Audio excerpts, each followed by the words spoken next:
Welcome to Lunch with Tech Leaders, where we have engaging conversations about software development and cloud engineering with industry leaders and subject matter experts. These episodes are created by the Great Lakes Tech Leaders, an online community of technology practitioners. Please come join the conversation by visiting gltl.rbn.ai. Again, that's gltl.rbn.ai. Now strap in, because we're deploying to production in 3, 2, 1. Hello, everyone, and welcome to the latest episode of Lunch with Tech Leaders. My name is Ray Welker. I'm a cloud solutions architect.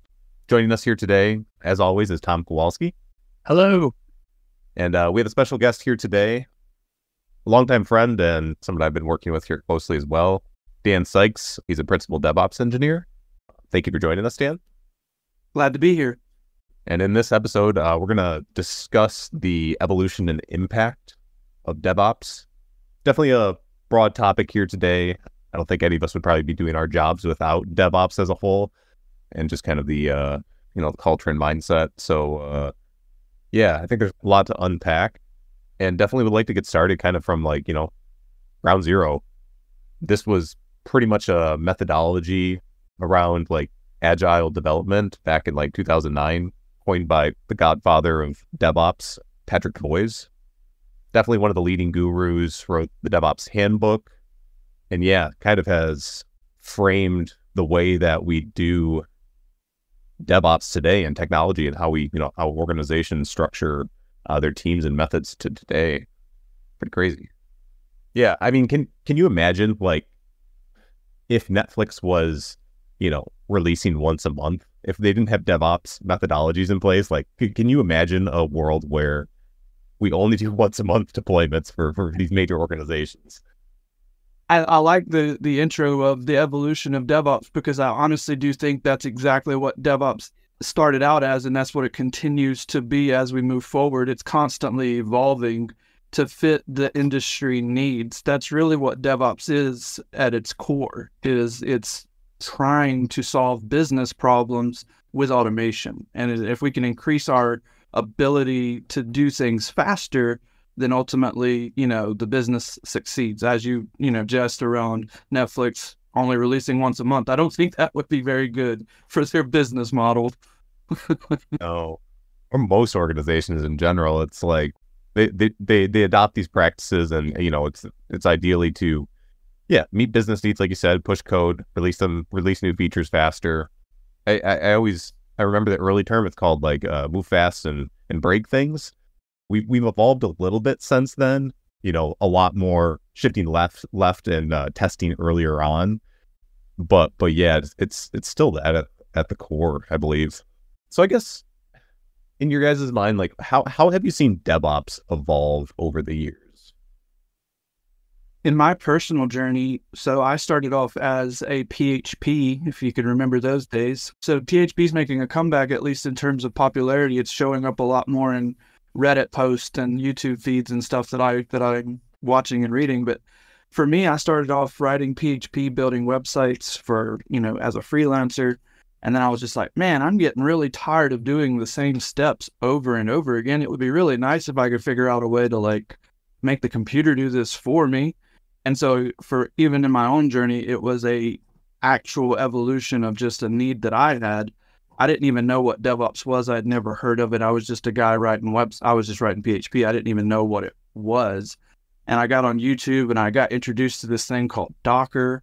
I had no idea what that was all about. I didn't know anything about Linux and have a clue what I was getting myself into, and just obsessed over what DevOps actually is and learned it. And I use it quite often now, and I recommend reading several books actually, but the one I'm currently on is Build. If you guys are familiar with Build, that one goes over. It's by Tony Fadell, and that one goes over a lot of really, really interesting things in terms of DevOps. Yeah, I'll add that to the list of books that I've been meaning to read. Build, okay. Tony Fadell. I'll have to look into that here. I know the main one people reference is the DevOps handbook. I've been told it's pretty much the law for those in tech nowadays. So definitely a good read there as well. But yeah, I mean, like what I've seen, like companies are traditionally like they move away from that waterfall approach and they're moving towards more agile methodologies. I definitely see like that's been the direction that we've been going forward with. And I really feel like a catalyst for a lot of innovation around DevOps has been like the COVID-19 pandemic. For sure. I definitely feel as if during that time, a lot of organizations realized we can do more, well, remotely, first of all, and that we can use these practices to better our development. We shifted from like talent pools even shifted at that point where, you opened up to a broader spectrum of a remote and global workforce at that point as well. So you had an increase in number of users online. You think about all of the people that, were essentially stuck at home and didn't have anywhere to go or anything to do except be online. And so, just the demand, I would be very interested in seeing, like, I haven't done this research project, but I would be very interested in seeing statistics of like, server load, like prior to the pandemic versus, during the pandemic, because I would imagine that it would be substantial. You think about all like Tiger King, if you remember that documentary that was, I know the streaming services probably got hammered, but that was all the rage. And so if you think about all of the different services that we're used to using, whether it be Discord or Reddit or, social media apps of various kinds, they all operate on the same principles that, we're discussing here. And, they did it quite well. I didn't have any issues with my applications during COVID, and I was very appreciative of that because that was like the one thing that we hoped could stay right. If we could like just sum it up for our listeners, like what does DevOps mean to you in kind of like the shortest, most concise manner, Dan? Yeah, it is. It's a lot of what we've said. It's bridging the gap between development and operations in as efficient way possible. Like if it's code, it's code. If it's something else, it's something else. But DevOps to me it's more about scaling a business or scaling a team, scaling a whole organization rather than just scaling a single application. The same principles that we use to scale applications, you can also scale businesses that way. And so I look at DevOps as, when people talk about DevOps being a culture and a way of operating, those words ring very true to me. It is an approach or a methodology of getting, the stuff that is raw and untested and not ready for customer use into as ready as of state as it can be in and as quick as time as possible. So DevOps is trying to balance the developer experience with production operations and trying to make sure that, everybody's happy to some degree. You want your developers to be happy, their code's going to production. You want your customers to be happy, their applications are working as they expect. So really, we're people pleasers. We're going around and making people happy. That's what we do. How would you maybe implement some ways to increase developer happiness per se, or to employ DevOps practices to kind of bridge that gap there to allow developers to produce code more bug-free, faster, so on and so forth? Absolutely, yeah. So one of the big challenges that I've seen at a number of jobs that I've worked at across the years is, just the developer onboarding experience. And so having, how long does it take from the time that you hire your engineer to time to first commit where they're actually being productive, where they're, they have the mind map of the application, they understand the different systems, they've reviewed enough architecture diagrams, and now they're starting to actually commit code, useful code, to the code base. How much time does that take? And what can DevOps do early on in order to reduce that time to near zero, right? We want developers to be able to join. Obviously, they've got to get ramped up and learn the models and stuff of their own. That's a learning process. We can't really do much about that. But that time it takes to get your environment set up to being able to actually start contributing code, that DevOps can solve. And Docker has done a really great job of containers in general, making it easy to make applications more portable. And, you can run on your local machine like you can in the cloud. things like that. So, DevOps has done a lot to make the developer experience as good as it can be. And if you look at, just look at popular projects on GitHub, a lot of them, most of them are focused on enhancing the developer experience. I mean, it's a multi-billion-dollar industry. Yeah, that's a really good point there. Something that, like you said, kind of sticks out to me, and it's enhancing the developer experience. Do you see anywhere where DevOps can also, say, enhance the data experience? I always feel like data is kind of left out when it comes to, the idea of DevOps, because code can be blown away in a DevOps, methodology, right? It can live and die, and it's always there, but data always needs to persist, right? That's a very good point. And, the DevOps, mantra as of late, people talk about cattle, not pets, to your point about, you can blow away, ephemeral environments, and you can bring them back, and you can, create these repeatable processes that are, easy to, adapt and change over time. But with data, it becomes a lot harder to do that because obviously you don't want to lose your data. And you want to be able to understand what your data even has. I think understanding the data, the rise of machine learning, and being able to manipulate and manage unstructured text, whether it's through generative AI, large language models, those types of things. I think we're just beginning to see what we will be able to do with data in maybe completely different formats than what we're even historically used to.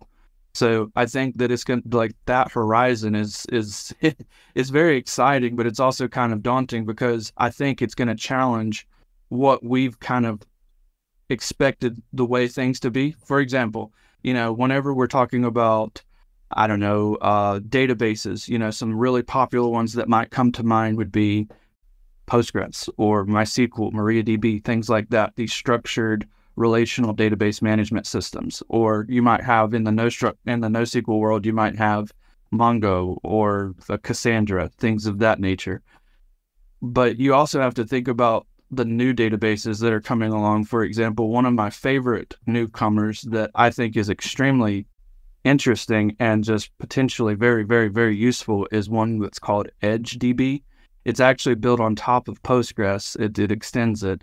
But the way that they're looking at data being an object rather than a row is actually quite useful for a number of reasons. And so getting into data management, there's definitely processes that DevOps can enhance, right? Whether it be taking snapshots, making backups, doing things like that are common, just operational practices in general for any kind of data. But then you got to take it a step further and say, okay, well, DevOps is about scaling your organization. It's about scaling your business. And so that means that there's an inherent responsibility on the DevOps engineer to be looking at innovative technologies and to be looking at what's coming next and be ready and be prepared for those challenges and try and guide your developers and try and guide your other data engineers in the best way possible. Your DevOps is where that's the center of expertise for your organization, in my opinion, for all technical expertise. You get familiarity with all areas of the business as a DevOps engineer. Most engineering resources don't do that. Most of them stay siloed in their, particular neck of the woods, especially depending on the size of your organization. If you're at a small company, you might get the benefit of cross-pollination, right? Like there's some cross-pollination that can occur in a smaller company. If you work for a large enterprise company, especially at like a FANG company or anything similar to that, good luck. Like you're not going to be talking to people. Like there's thousands of people that work there. I worked at Ally Financial for a while, and I think whenever I worked there, they had north of 20,000 employees, and I mean, just it was like getting on a call, and I would get on a call, and there'd be 60 people on a call. There's 60 people in the whole company I work at right now. It's just a big difference between like what you can do and in a small organization versus a large organization. So as a DevOps engineer, if you're working on a team and you're just, you know who your stakeholders are, whether it be developers, whether it be management, whether it be product, whether it be data engineers. For one of my jobs, I worked with a data engineer very closely, my role was actually facilitating, all of the Amazon Athena services that we needed to use to be able to make Athena work. So like S3, Glue, and some others that we wound up needing to pull in for some purposes. And so, DevOps definitely plays a role in helping data engineers do their job. I wish there was a better way, to your point, to making the actual data part the focus. But unfortunately, most of my experience has been around the infrastructure that supports the data rather than the data itself. Yeah, I know there's some tooling like Liquibase, for example.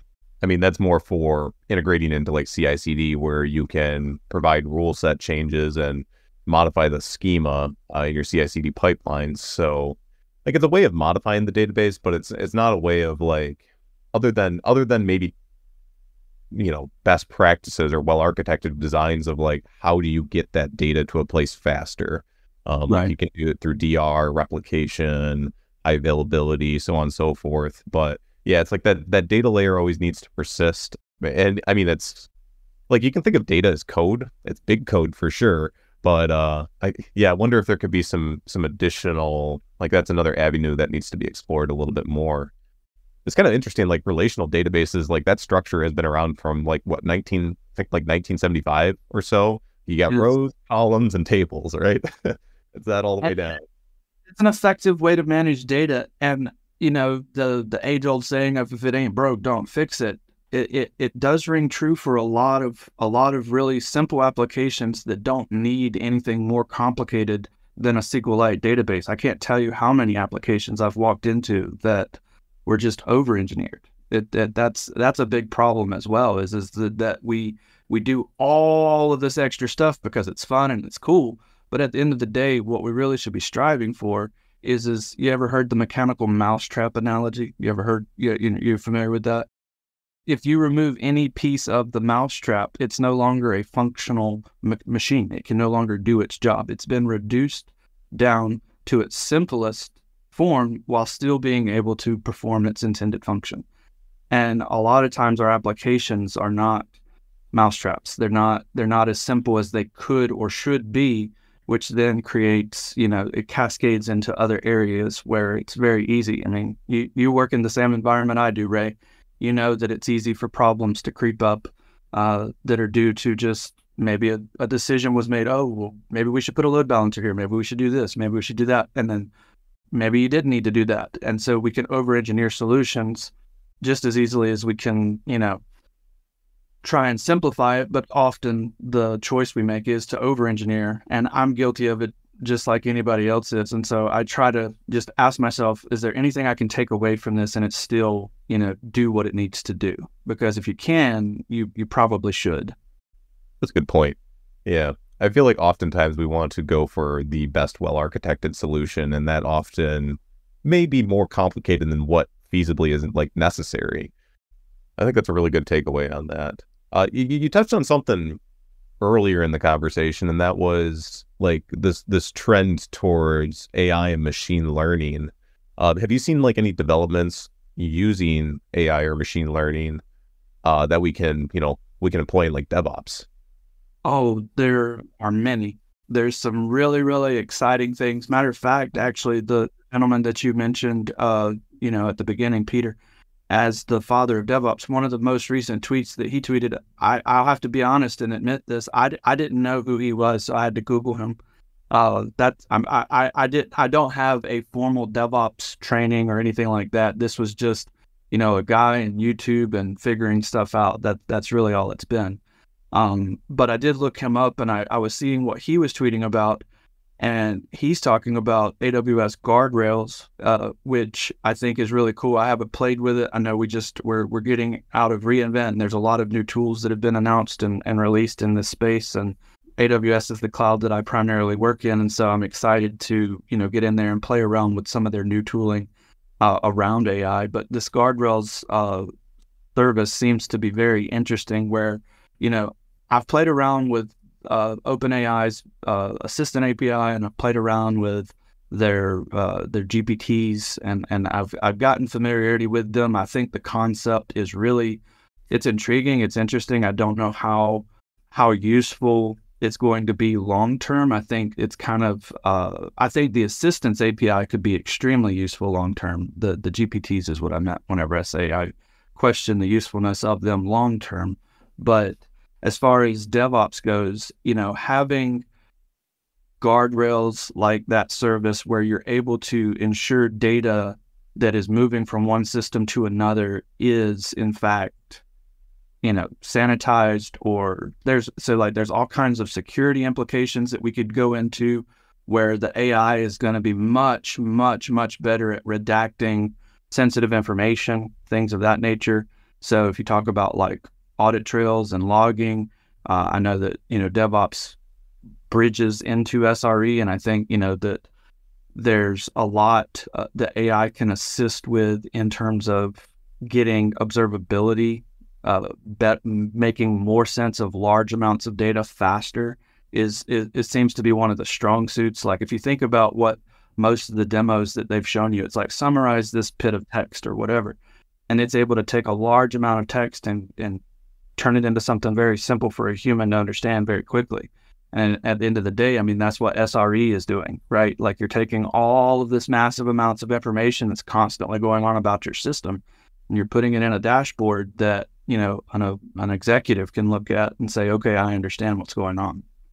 And I think AI is going to be very, very good at that. Yeah, definitely. I know like AWS has AWS Macy, for example, for a way of strengthening your security posture and discovering sensitive data for compliance.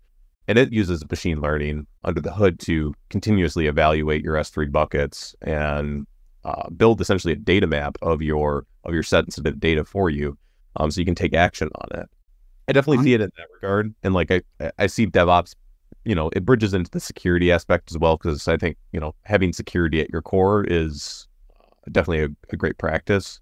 Yeah, so utilizing tools like this, I think, is definitely beneficial for not only, the organization and business objectives, but, kind of uncovering security practices across the organization.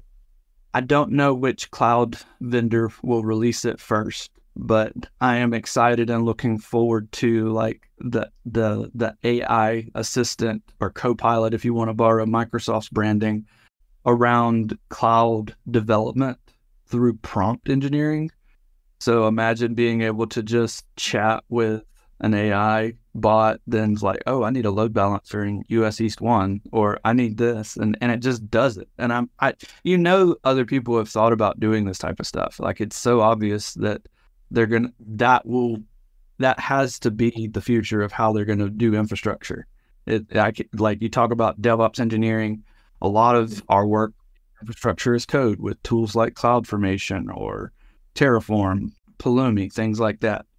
I would not be a bit surprised if there's going to be, some sort of AI, IC, all these alphabets. It's just a matter of time, I think, before we have, AI just generating infrastructure for us. That makes sense. I mean, you have so many no-code platforms as well, right? For building out infrastructure. I would definitely see like a generative AI kind of being that next step to developing your infrastructure. Like, I mean, you can already do that nowadays if you have the knowledge, or if you ask enough questions to, ChatGPT or something like that. You can become a pretty well-versed engineer if you have CloudFormation templates. It can write Terraform. I mean, if you know how to put the pieces together, that's the last step. And I think, honestly, a halfway decent small team of engineers, like 2 or 3, the pizza box team that Amazon talks about, you get 4 or 5 guys and 6 months worth of work. I think you could have a really solid generative AI for infrastructure as code. I mean, and it actually be functional.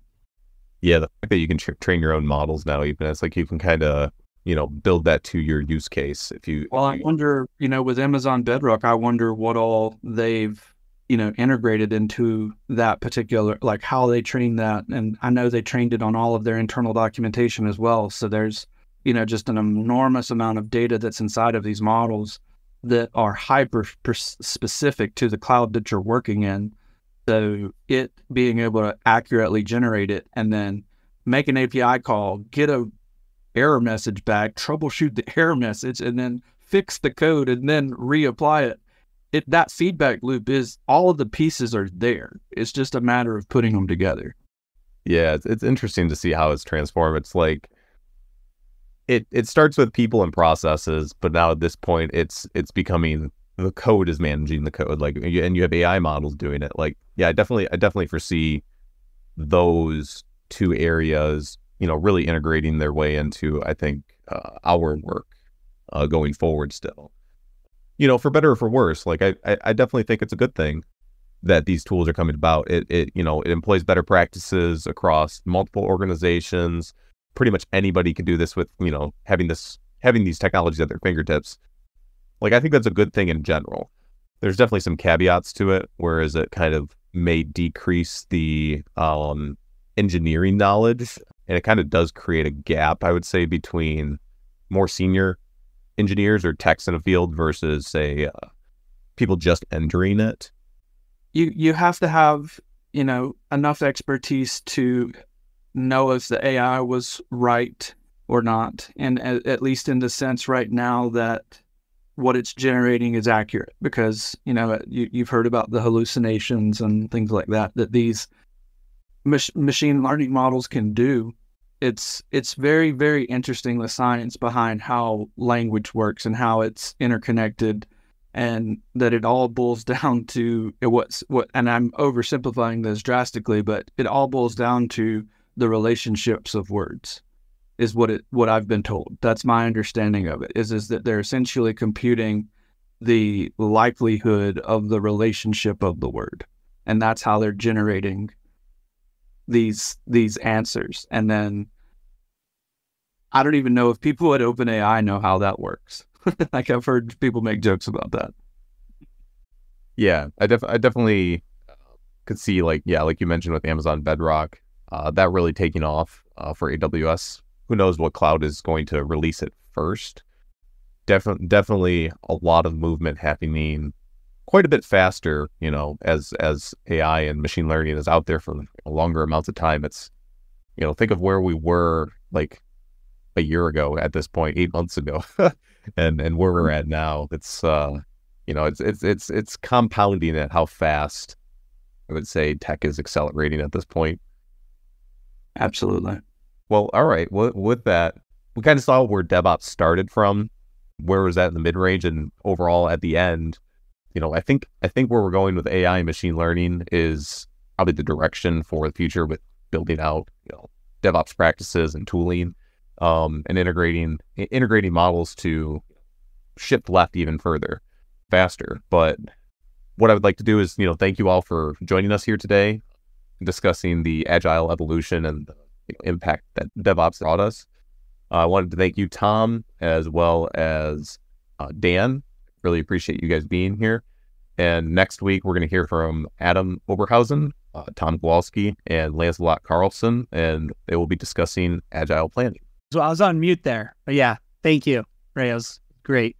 Thank you, Dan, for your take on DevOps and your experience.